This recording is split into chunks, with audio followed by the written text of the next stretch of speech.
Hey everyone, it's Miss Smith. This is a interview I took with Dominique Miller. She is a local fibers artist. You can see in the background of this picture her weavings, and I hope you enjoy this little interview I made. Thank you. Hi class, here today I have Dominique Miller with me. Hello. Dominique, tell the class, what kind of artist are you? I work in a few different mediums. I started out kind of as a painter, so I do like oil painting, watercolor painting, etc. But I also do a lot of weaving, and yeah, that entails a lot of different things. So let's get into it. Awesome. So Dominique, what is your first experience with weaving? Well, that was one of the questions that you had given me prior, so I'm glad that I had some time to think on that, because I think it was a lot earlier than I remember. And I mean, you could even think about your first experience with like a woven object, and I mean, a lot of it is like in your clothes, in your jeans. Your jeans are a woven fabric. But then my experience with actually like making weavings kind of started in college when we took our fibers class together. That was super fun. That got me super interested. And yeah, I just haven't stopped. Nice. What do you love the most about weaving? I think, well, I love making something and having something that I can touch and feel, and weavings make cloth, which is, you know, a very comfortable and familiar thing because it touches our bodies, and you know, we see it everywhere. So I love making something that I can use or admire, and yeah, there's just so many possibilities with it, and it engages a lot of like problem solving, thinking, and there's just a lot of opportunities to play around. Yeah, nice. So when you make your weavings, what do you think inspires you the most, or what do you think about when you make a weaving? Well, right now I feel like I'm very inspired by nature. So I kind of look at the world around me, and I mostly take colors from that, and then I insert them into my work. Sometimes it's through pattern. With weaving, you can get a lot of really cool motifs that a lot of them are like kind of looking like they belong in the natural world. Yeah. So that's part of the inspiration. In previous works, I've taken inspiration like from my heritage.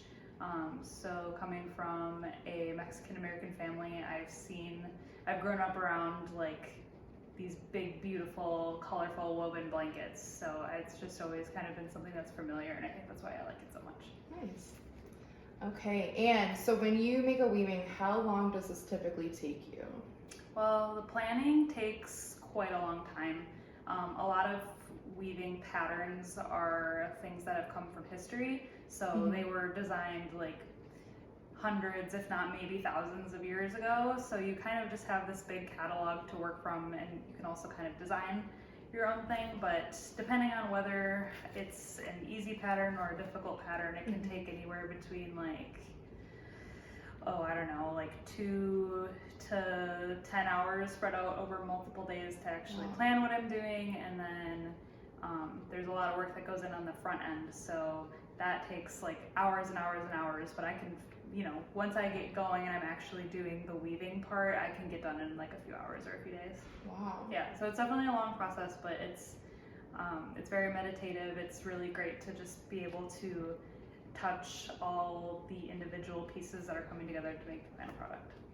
Very cool. Well, would you be able to do us a little walkthrough with the loom? Yeah, sure. Awesome. So this is a floor loom. It has 4 harnesses, which are these little, I guess, I don't even know what you'd call them.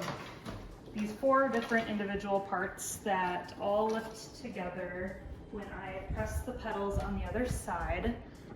They're kind of up more than they would be normally because I am currently dressing my loom, which means I am taking all of my individual threads and threading them through each one of these little guys, which are called petals, and that's what eventually will make the pattern. But when I press the petals on this side, then the harnesses raise, and that kind of helps while making the pattern. So this would be the side where I start weaving, and then this is the whole back side.